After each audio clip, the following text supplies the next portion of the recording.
Hello, everyone.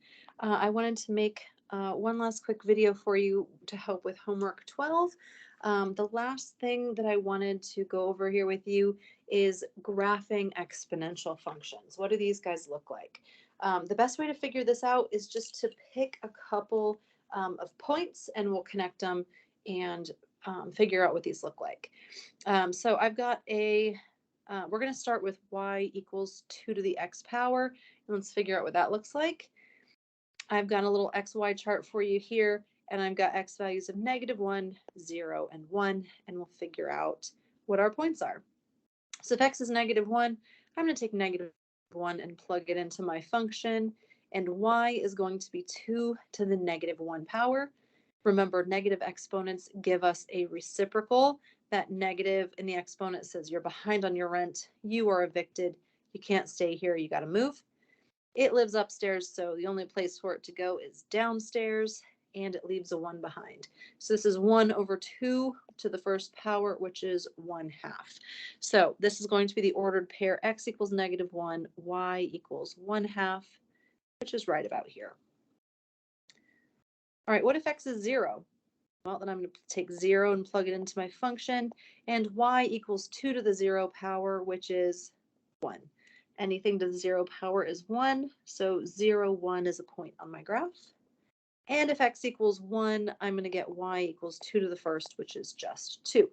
So the ordered pair 1, 2 is also on this graph.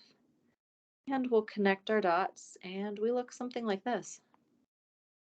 This is what an exponential function looks like. This is y equals 2 to the x. This does have a horizontal asymptote right here along the x-axis. It has a horizontal asymptote at y equals 0. The interesting thing about exponentials is that it only approaches the horizontal asymptote on one end. It'll approach the asymptote on one side, here it's the left side, and on the opposite side, it's going to go to positive or negative infinity. All right, what is the domain and range of this graph? Well, the domain are all of the x values that are covered. This continues on forever to the left, and this arrow actually continues up and to the right forever. It goes mostly up and a little bit right, but it's going to continue going to the right, and it's going to cover x values to the right and to the right and to the right forever. And so our domain here is -infinity to infinity. The range, what are the y values that this thing covers? Well, this only lives on the upper half of my graph, and it never actually touches this horizontal asymptote. It's going to get infinitely close, but never actually touch it. And so my range, the y values that are covered here, go from 0 to infinity. 0 is not included because we never actually touch it, and infinity is not included because it's an idea, not a number. So our range is from 0 to infinity. Both ends are exclusive. Okay, so that's what y equals 2 to the x looks like. What if I switch this up and I want to do y equals 1/2 to the x? What if my base is a fraction? Again, our base can be any real number that's positive and that's not 1. So both of these are positive. We're either going to be bigger than 1, like 2 to the x, or we're going to be a fraction between 0 and 1, like 1/2. So what does something like this look like? Well, if x equals -1, then my y value is going to be whatever I get when I plug -1 in for x. And so I get 1/2 to the -1. Well, that -1 is on parentheses, and I've got division in here. I can give that exponent, I can give that exponent to everything inside parentheses because it's just division. And so I've got 1 to the -1 divided by 2 to the -1. Both of these have negative exponents, so they both have to move. 1 has to move downstairs, 2 has to move upstairs, and they each get a clean slate when they move. So 1/2 to the -1 is just 2.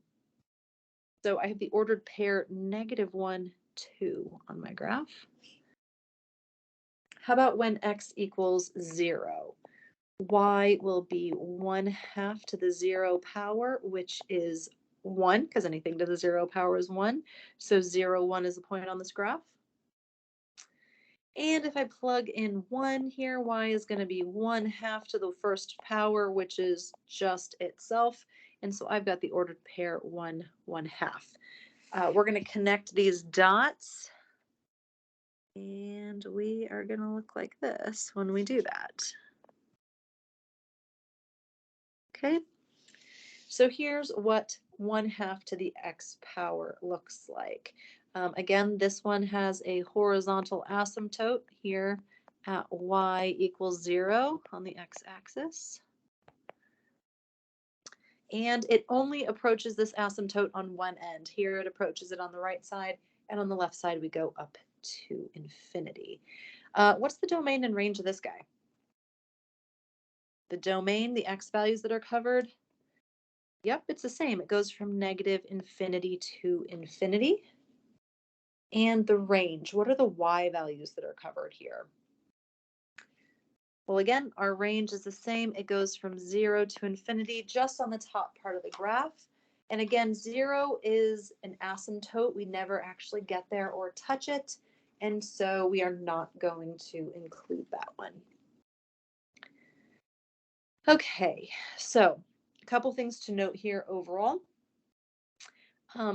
If your base, which is b, is greater than 1, like it was here in y equals 2 to the x power. Again, in the last video, we talked about an exponential function looks like y equals a number times your base to a power. That base that I'm talking about is this b down here.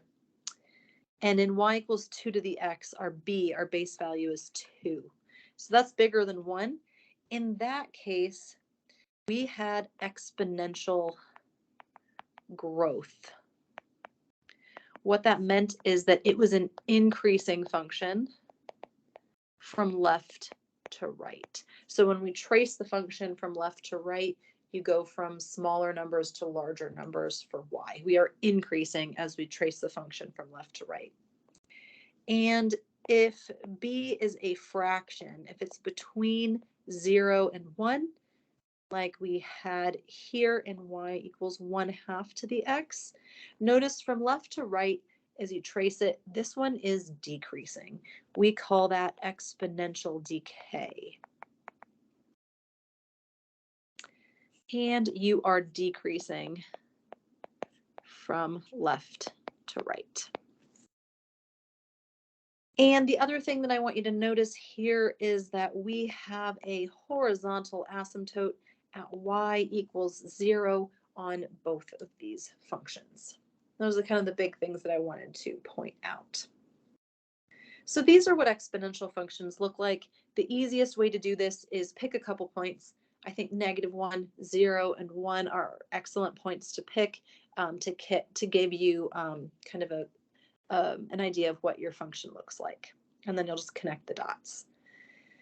And then we also need to transform these functions. We're going to have a lot of programming left over from when we transformed functions earlier in the semester. So if we have our number out front here, this could either be positive or negative.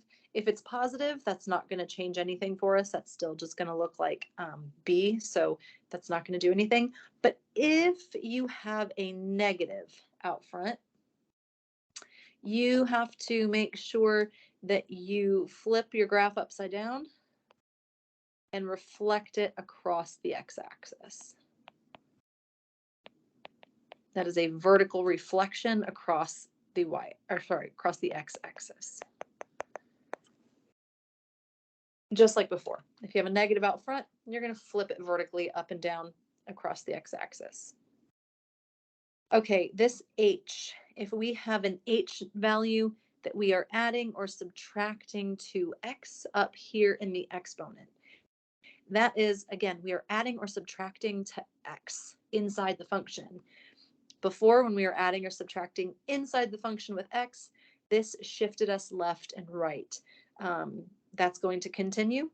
Adding that h or subtracting that h up there with x is going to shift us left and right. and it's going to go the opposite way you think it will. So if you have x minus h up there, if you subtract h, that is going to shift you to the right by h units. And if you have x plus h, if you add a positive h value up there, that is going to shift you to the left by h units. It's going to go the opposite way that you think it will. And then finally, this k value, if we add a k outside here to the end, if you add outside, that's going to shift you up and down just like it did before. And this is going to work this way that you think it will. So if we have a plus k out there on the end, that's going to shift you up vertically k units. And if you have minus k, that's going to take the whole graph and shift you down k units. And I just want to make a note here that the horizontal asymptote is going to move up and down with your graph. So for instance, if you have a +2 out here on the end, that means you would shift the whole graph up 2 units. That horizontal asymptote of y equals 0 is also going to shift up 2 units vertically. So your horizontal asymptote would move from y equals 0 up to y equals 2. So make sure you kind of make note of that and move that horizontal asymptote up and down with your function. And the last thing that I want you to remember here is that order matters. You got to do these things in the right order. The first thing that you're going to do is shift left and right based on that k value. Oh, sorry, not k, h, just kidding. You're going to shift left and right based on that h value up here. The second thing that you're going to do is any reflections that you might have upside down. Basically, if you have a negative out front, you'll flip it upside down. And the very last thing that you're going to do is shift up and down. You're going to do that at the very end. Okay, so let's do this. Let's do an example. We want to graph the function m of x equals negative 3x to the, negative 3 to the x plus 4 power minus 2. We want to graph that, and we want to find the domain and range. Okay, so the first thing that we have to do here is figure out what our base function is. Now, to find our base function, you are basically going to cover anything that gives us a transformation. So this minus 2 at the end, that's going to shift us down, so we'll cover that up. This plus 4 up here, that's going to shift us left and right, we'll cover that up. And this negative out here is going to give us a reflection. We'll cover that up for the time being. That means our base function here is, try this again, is y equals 3 to the x power. That's our base graph here. That's the shape that this graph is going to take, and that's where we're going to start. So I'm going to uncover everything. And so we're going to start with the base function of y equals 3 to the x. You can pick some x values here. If you plug -1 in for x, you're going to get 3 to the -1 power. That's 1/3. So we're going to have -1 1/3. I'm just going to eyeball that. If you plug a 0 in for x, we're going to get 3 to the 0 power, which is 1. So we'll have 0, 1. And if I plug x equals 1 in, I'm going to get 3 to the first power, which is 3. So 1, 3 will be a point here. And I'm just going to connect those. And here we go. We've got an exponential function. And again, exponential functions have a horizontal asymptote. I'm just going to dot that in. And now we have to start figuring out what our transformations will be. Here's our base function. What do we have to do to that function? Well, we have a negative out front here. That means we're going to have to flip this thing upside down. We have a +4 up here. That's going to move us right and left the opposite way you think. So that's going to move us to the left by 4 units. And this -2 out here, that's going to move us up and down. That one's going to shift us down 2 units. So we're going to have to do all 3 of those transformations. And remember, order matters. So let's pick a color here. How about we'll do green next. Order matters. So what am I going to do first? Well, I have to shift left and right first. So I'm going to go left 4 units first. So I'm going to take each of the points that I have and I'm going to go left. 1, 2, 3, 4. 1, 2, 3, 4. And 1, 2, 3, 4. And we can connect the dots here and pretend that is straight. And this is my function shifted left 4. So it's the first thing that I'm going to do. I still have some more transformations to do. So what am I going to do next? Well, after we go left and right, we are going to do any reflections. We do have to flip this upside down.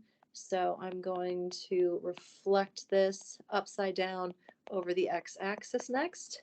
So I'm going to take each point and flip it over the x-axis. So I'll take this point from being 1/3 above to being 1/3 below. This point from being 1 above to 1 below, and this point goes from being 3 above to 3 below. And now we can just connect the dots here. And so we flip it upside down across the x-axis. And finally, what's the last thing that we're going to do is shift it up and down. So we're going to take this and we're going to shift everything down 2 units. So this one's going to go down 2 units, down 2 units, down 2 units. Oh, wait, I didn't go down 2. That's not 2. Let's try this again. Okay, 1, 2, that's better. 1, 2, 1, 2, there we go. Take this and shift it down 2 units. And notice when we take our whole graph and we shift it down 2 units, this horizontal asymptote moves down 2 units as well. So when we put our final graph here, so this is kind of my work, my scratch work, and here's my final answer. I'm going to have a horizontal asymptote at y equals 2. It shifts down, and my final answer here was -5 down to here, -4 down to here, and -3 down to here. Here is my final answer. So you'll start with your base graph and then perform your reflection or perform your transformations in the correct order. All right, I hope that helps you with homework 12. Don't forget your test is on Monday. Happy studying, and I hope you have a great weekend.